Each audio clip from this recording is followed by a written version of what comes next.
ক্লাসে যেমন প্রেজেন্টেশন নেওয়া হয়, ডিবেট সেশন আয়োজন করা হয় যেখানে আমি ডিবেট করতে পারি, স্যাররা প্রেজেন্টেশন নেয় যেটার মাধ্যমে আমি নিজেকে উপস্থাপন করতে পারি।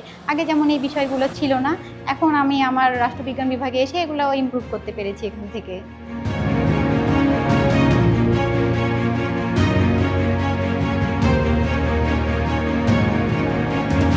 এই বিভাগে আসার পরে আমার বিভাগের সকল শিক্ষকরা আমাকে খুব আন্তরিকভাবে শিখাইছে আমি কেমনে প্রেজেন্টেশন করব, কেমনে অ্যাসাইনমেন্ট করব, কেমনে ডিবেটে অংশগ্রহণ করব। আমি আসলে অনেক গর্বিত যে আমি বরেন্দ্র বিশ্ববিদ্যালয়ের রাষ্ট্রবিজ্ঞান বিভাগের একজন ছাত্র।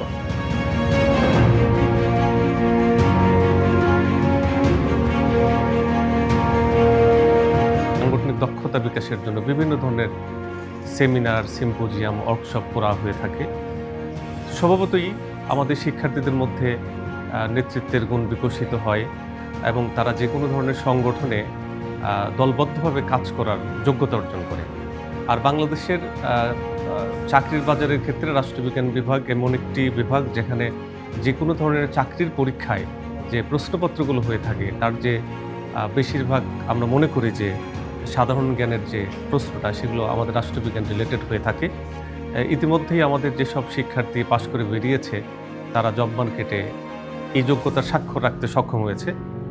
আমাদের শিক্ষার্থীদের মধ্যে বিশ্ববিদ্যালয়ের শিক্ষকতা থেকে শুরু করে সরকারি বেসরকারি ব্যাংক, সরকারি বিভিন্ন অফিস, অধিদপ্তরে তারা কর্মরত রয়েছে।